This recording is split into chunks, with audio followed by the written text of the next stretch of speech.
പുതിയൊരു വീഡിയോയിലേക്ക് എല്ലാവർക്കും സ്വാഗതം.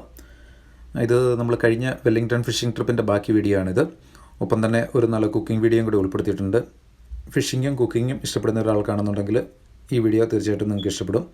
വീഡിയോ അവസാനം വരെ കാണാൻ ശ്രമിക്കുക.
വന്നിട്ട് നമുക്ക് ഇതേവരെ അടിച്ചതിൽ ഏറ്റവും നല്ലൊരു സ്ട്രൈക്കായിരുന്നു. പക്ഷേ മീൻ ലോസ്റ്റായി, പ്രോപ്പറായിട്ട് ഹുക്കായില്ല.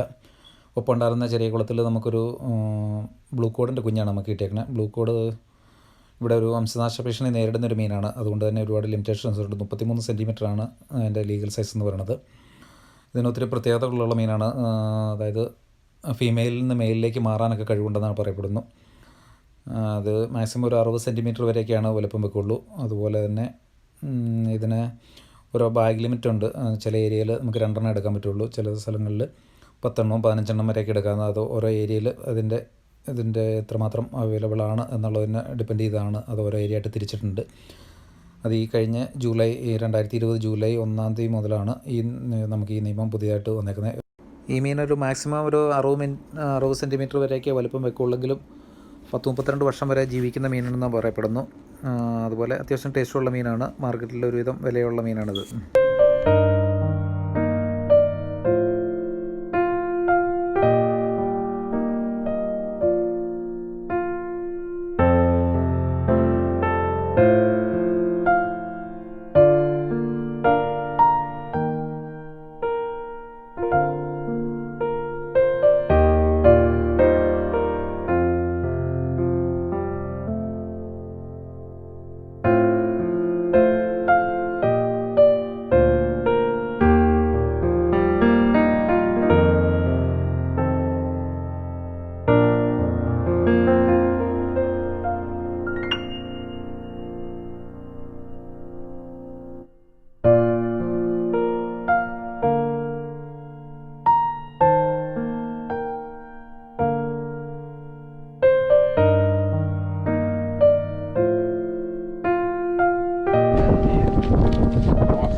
How far down were you? I can't tell you. Nah, I think just all the way at the bottom. With the bear.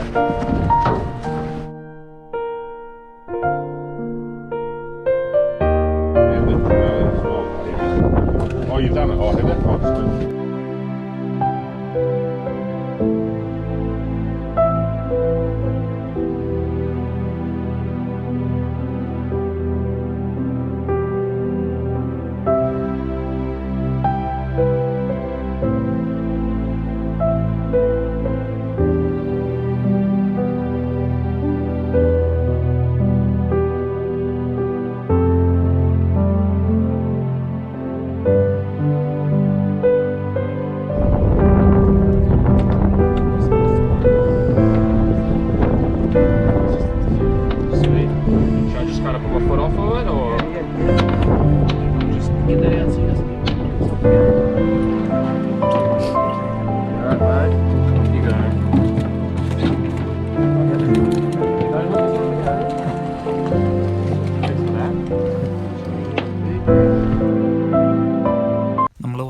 ഒരു ഹാഫ് ഡേ ട്രിപ്പ്, അതായത് ഒരു 5 മണിക്കൂറിൻ്റെ ട്രിപ്പിനായിരുന്നു വന്നത്. പക്ഷേ നമ്മൾ നേരത്തെ തന്നെ ഇന്ന് മടക്കുവാണ്.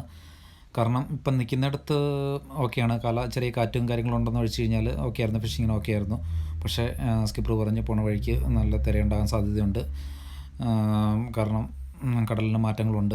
അത് പുള്ളിക്ക് അറിയാൻ പറ്റും, എക്സ്പീരിയൻസ് ഉള്ള ഒരാൾക്കേ അറിയാൻ പറ്റുള്ളൂ. കടലും മരുഭൂമി എന്നൊക്കെ പറഞ്ഞു കഴിഞ്ഞാൽ എപ്പോൾ വേണമെങ്കിലും കാലാവസ്ഥ മാറാം. ഞങ്ങൾക്ക് അതിൻ്റെ പ്രത്യേകത പോയ വഴിക്ക് തന്നെ നമുക്ക് തിരിച്ചറിയാൻ പറ്റി. കാരണം ഞങ്ങൾ രാവിലെ വന്നപ്പോൾ ഉള്ള ഒരു അവസ്ഥയല്ല, തിരിച്ചങ്ങോട്ട് പോകുമ്പോഴത്തേനും നല്ല തിരയും കാര്യങ്ങളും നമുക്ക് പല സ്ഥലങ്ങളിലും ബോട്ട് ആൾക്ക് ഓടിച്ച് പോകാൻ ബുദ്ധിമുട്ടുന്ന നമുക്ക് കാണാൻ പറ്റുന്നുണ്ടായിരുന്നു.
ഇന്ന് നമുക്ക് കിട്ടിയ മീനാണ് ഈ കാണുന്നത്.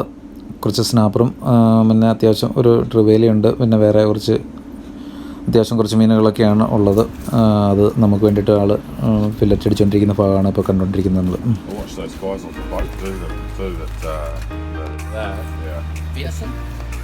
I only tried it once and wasn't sure how I felt about it, but I do want to give it another go. Yeah, so I only had it once and I do want to try it. ഇന്നത്തെ നമ്മുടെ phishing ട്രിപ്പൊക്കെ കഴിഞ്ഞു. ഞാൻ തിരിച്ച് പോയിക്കൊണ്ടിരിക്കുകയാണ്. ഇവിടുന്ന് ഒരു 125 kilometre ഉണ്ട് ഇനി. എന്താണേലും ഇന്ന് നമ്മൾ ഉദ്ദേശിച്ച അത്രയൊരു സുഖമില്ലാത്ത ദിവസമായിരുന്നു. കാരണം വെച്ചാൽ കാലാവസ്ഥ തന്നെയാണ് മെയിനായിട്ടുള്ള പ്രശ്നമായിരുന്നത്. കാറ്റ് കാരണം നമുക്ക് നിൽക്കാനും പറ്റുന്നില്ല. അങ്ങനെയൊക്കെ ആയതുകൊണ്ടാണ് നമ്മൾ നേരത്തെ തന്നെ തിരിച്ചു പോകുന്നത്. എന്താണേലും പല പ്രാവശ്യം അങ്ങനെയൊക്കെയാണ് ഫിഷിംഗ് ട്രിപ്പ് എന്ന് പറഞ്ഞു കഴിഞ്ഞാൽ. നമ്മൾ ചിലത് പ്രതീക്ഷിക്കാത്തപ്പോൾ ചിലപ്പോൾ നല്ല ട്രിപ്പ് ആവും, ചിലപ്പം നമ്മൾ പ്രതീക്ഷിച്ച് വലിയ കാര്യത്തോടു കൂടി പോകുമ്പം ഒന്നും നമ്മൾ ഉദ്ദേശിക്കുന്ന പോലെ നടന്നു വരികയില്ല.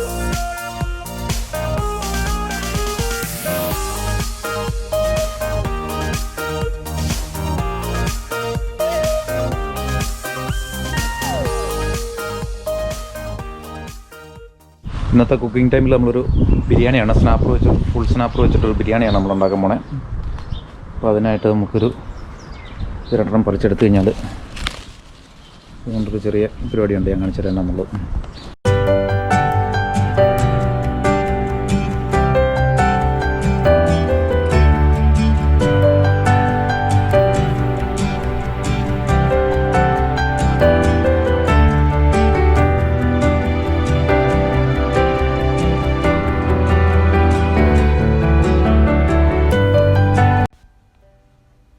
ഇന്ന് നമ്മൾ ബിരിയാണിക്കായിട്ട് ഒരു സ്നാപ്പറാണ് എടുത്തേക്കണത്. എല്ലാം കട്ട് ചെയ്ത് റെഡിയാക്കിയിട്ടുണ്ട്. അത് നമുക്കൊന്ന് ഇച്ചിരി ഉപ്പും ഇത് നമ്മളിപ്പോൾ പറിച്ചെടുത്തത് ഇത് ഓറഞ്ചാണോ ഗ്രേപ്പ് ഫ്രൂട്ടാണോ എന്നുള്ളത് എന്ന് എനിക്കറിയില്ല സത്യം പറഞ്ഞാൽ. ഇത് പക്ഷേ ഒരു ഓറഞ്ചിൻ്റെ ഒരു ഫാമിലിപ്പെട്ട ഒരു ഇതാണ്, നല്ല പുളിയുള്ളൊരു ഫ്രൂട്ടാണ്. എന്താണെങ്കിലും നമുക്കിതൊരു നാരങ്ങയുടെ ഉപയോഗം പോലെ നമുക്കിത് പിഴിഞ്ഞെടുത്ത് നാരങ്ങയ്ക്ക് പകരമായിട്ട് നമുക്ക് ഉപയോഗിച്ച് നോക്കാം. ഇപ്പോൾ നമുക്ക് മീൻ ഒന്ന് മസാല ഇടാനായിട്ട് കുറച്ച് ഇഞ്ചിയുണ്ട്, കുറച്ച് വെളുത്തുള്ളി എടുക്കുന്നുണ്ട്. അപ്പോൾ ഒന്ന് ഇടിച്ച് ചതച്ചിട്ട് നമുക്ക് കുറച്ച് ഉപ്പിടുന്നുണ്ട് ആവശ്യത്തിന്. ഉപ്പ്, കുറച്ച് മഞ്ഞൾപ്പൊടി. ബിരിയാണി ആകുമ്പോഴത്തേനും നമുക്ക് ഒരുപാട് ചുമന്ന ഇരിക്കേണ്ട, അതുകൊണ്ട് ഒരുപാട് മുളക് പൊടിയൊന്നും ഇടുന്നില്ല. കുറച്ച് ഫിഷ് മസാല ഇടുന്നുണ്ട്.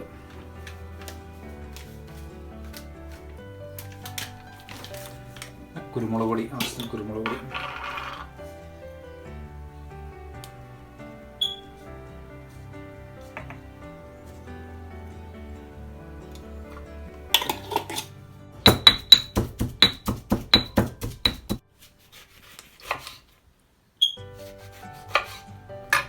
Lemon juice.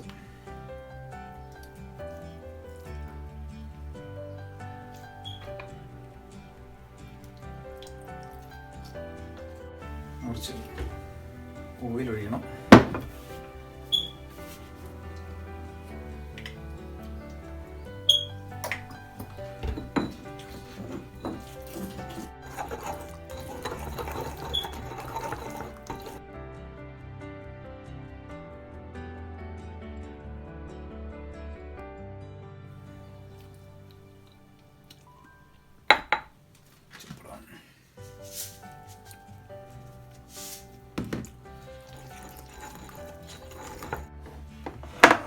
ഒരു മീഡിയം സൈസ് സ്നാപ്പറാണ്, ഒരു 2 കിലോ താഴെയുള്ള സ്നാപ്പറാണ്.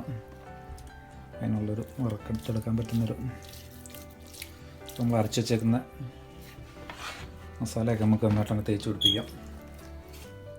ബിരിയാണിക്കുള്ള നമ്മുടെ ആദ്യത്തെ സ്റ്റെപ്പ് കഴിഞ്ഞു. അതായത് മീനൊക്കെ ക്ലീൻ ചെയ്ത് മസാല ഇട്ട് വെച്ചു, ഒരു 1/2 മണിക്കൂർ പിടിക്കാനായിട്ട് ഇരിക്കട്ടെ. ഒപ്പം തന്നെ റൈസ് സോക്ക് ചെയ്യാനായിട്ട് വെച്ചിട്ടുണ്ട്. റൈസ് നമ്മൾ കാശിഷിൻ്റെ പ്രീമിയാണ് റൈസ് യൂസ് ചെയ്യുന്നത്. 1 കപ്പ് റൈസ് എടുത്തിട്ടുണ്ട്. അത് നന്നായിട്ട് കഴുകിയിട്ട് വെള്ളത്തിൽ കുതിരാനായിട്ടിട്ടുണ്ട്.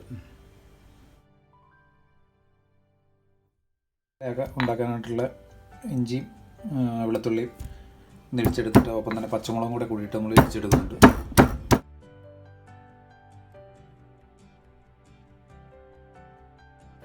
അത് ബിരിയാണിക്കുള്ള റൈസ് ആദ്യം ഒന്ന് റെഡിയാക്കാനായിട്ട് കുറച്ച് നെയ്യ് എടുക്കുന്നുണ്ട്. നെയ്യും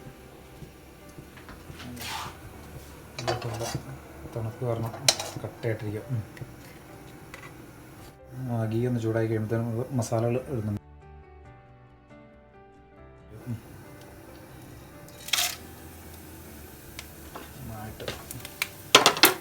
അപ്പം തന്നെ കുറച്ച് സവോളയും കുറച്ച് ക്യാരറ്റും കൂടെ ഇടുന്നുണ്ട്. ലീഫ് നമ്മൾ തിന്ന് വരുന്നത് അല്ലെങ്കിൽ പെട്ടെന്ന് പൊരിഞ്ഞ് പോകുന്നുണ്ട്.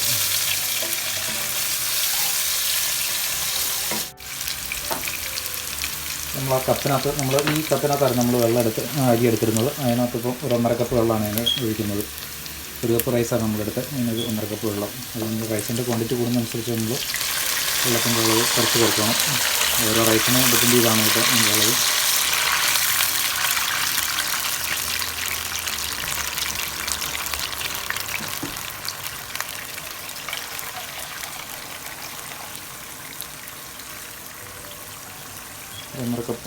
ഒന്നര കപ്പ് വെള്ളം എടുത്തിട്ടുണ്ട്.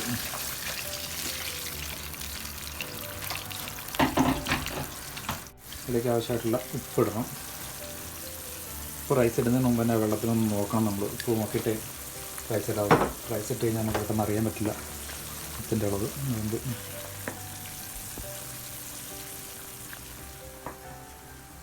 ഇതിപ്പോൾ നമ്മൾ റൈസ് നമ്മൾ 1/2 മണിക്കൂറോളം വെള്ളത്തിരുന്ന് കുതിർന്നിട്ട് നമ്മൾ ഊറ്റി വെച്ചേക്കുന്നതാണ്.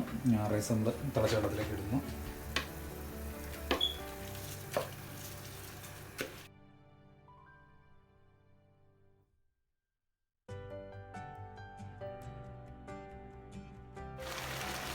റൈസ് വെള്ളമൊക്കെ വറ്റി വരുന്നുണ്ട്. ഇപ്പോൾ നമുക്ക് ഫ്ലെയിമിൽ നിന്ന് കുറച്ച് വെച്ചൊരു 10-15 മിനിറ്റ് ഒന്ന് ദം ചെയ്യണം. അത്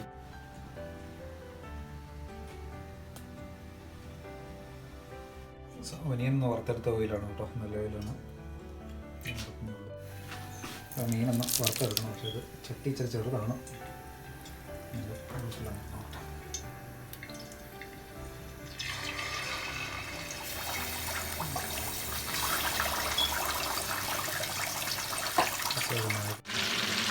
മീൻ ഒരു സൈഡായിട്ടുണ്ട്. ഞാൻ മറച്ചിട്ടത് ഞാൻ കാണിച്ചില്ല, വീഡിയോയിൽ എടുത്തില്ല. അതൊരു ചെറിയ ടാസ്ക്കായിരുന്നു, അതുകൊണ്ട് ഞാനത് എടുക്കാൻ പറ്റില്ല. വലിയ പരിക്കൊന്നുമില്ലാണ്ട് വറുത്ത് കിട്ടിയെന്ന് പറയാം. അതിൻ്റെ അപ്പത്തിനൊരു ശകലം കിട്ടിയെന്നുള്ളതേ ഉള്ളൂ. ഇനി ഇതിന് നമുക്കൊരു ഗ്രേവി ഉണ്ടാക്കിയെടുക്കണം. അതിന് വേണ്ടിയിട്ട് ഒനിയനൊക്കെ നന്നായിട്ടൊന്ന് സോട്ട് ചെയ്തെടുക്കാം. ഒനിയൻ ഒരുവിധം ആയിട്ടുണ്ട്. ഇനിയിപ്പോൾ നമുക്ക് ജിഞ്ചർ ഗാർലിക് പേസ്റ്റും ഒന്നിട്ട് നന്നായിട്ട് ഒന്നുകൂടെ വഴറ്റി കൊടുക്കാം. അതിൻ്റെ ആ ജിഞ്ചർ ഗാർലിക് പേസ്റ്റിൻ്റെ പച്ചമുളകിൻ്റെയൊക്കെ ആ ഒരു കുത്തലൊക്കെ ഒന്ന് മാറിക്കട്ടെ, നന്നായിട്ടൊന്ന് വഴറ്റി കൊടുക്കാം.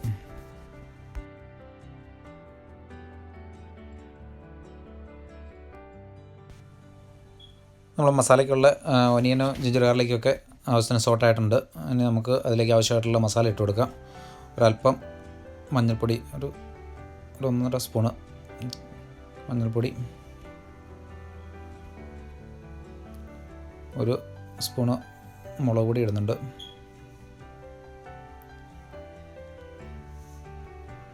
അല്പം മല്ലിപ്പൊടി ഒരു 2 സ്പൂണ്, കുറച്ച് കുരുമുളക് പൊടി ഇടുന്നുണ്ട്.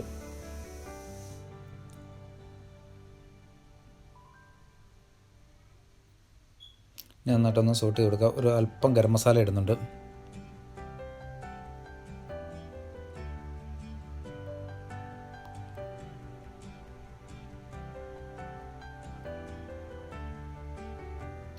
നമ്മൾ കട്ട് ചെയ്ത് വെച്ചേക്കുന്ന തക്കാളി ഇടുകയാണ്. ഒരു 3 തക്കാളി ഞാൻ എടുത്തിട്ടുണ്ട്. 3 തക്കാളി കട്ട് ചെയ്ത് തന്നിട്ട് ഇട്ടൊന്ന് സോട്ട് ചെയ്യാമെന്ന് നമ്മുടെ ഒരു അല്പം വെള്ളം ഒഴിച്ചു കൊടുക്കുന്നുണ്ട്.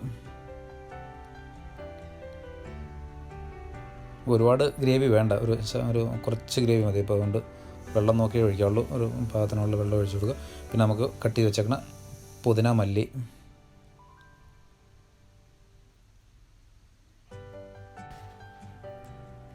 ഇത് നമുക്ക് നന്നായിട്ടൊന്ന് വഴറ്റി കൊടുക്കാം. അത് കഴിഞ്ഞ് നമുക്ക് കുറച്ച് കോക്കനട്ട് ക്രീം ഞാൻ യൂസ് ചെയ്യുന്നുണ്ട്.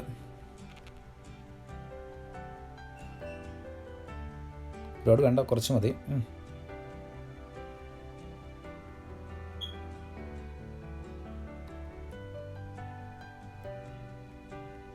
നമ്മുടെ ഗ്രേവിയൊക്കെ ഒരുവിധം പരുവത്തിനായിട്ടുണ്ട്. ഒരല്പം ഉപ്പും കൂടെ വേണം.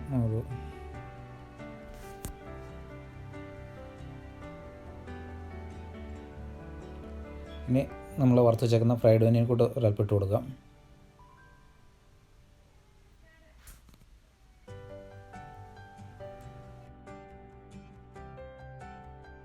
ദം ഇടാനുള്ള പരിപാടിയാണ്.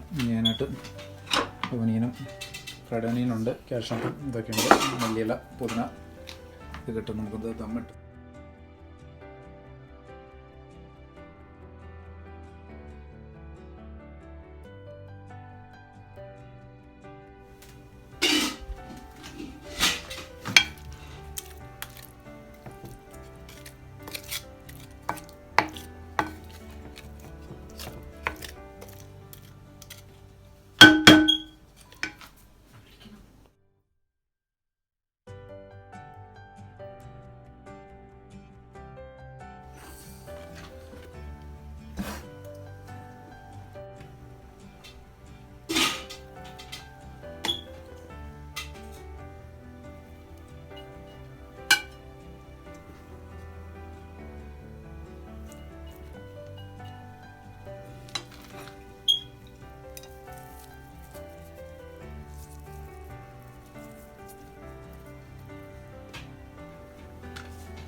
ഒരു 10 മിനിറ്റ് ഒന്ന് ആവി കയറിക്കോട്ടെ, ദമ്മായിക്കോട്ടെ.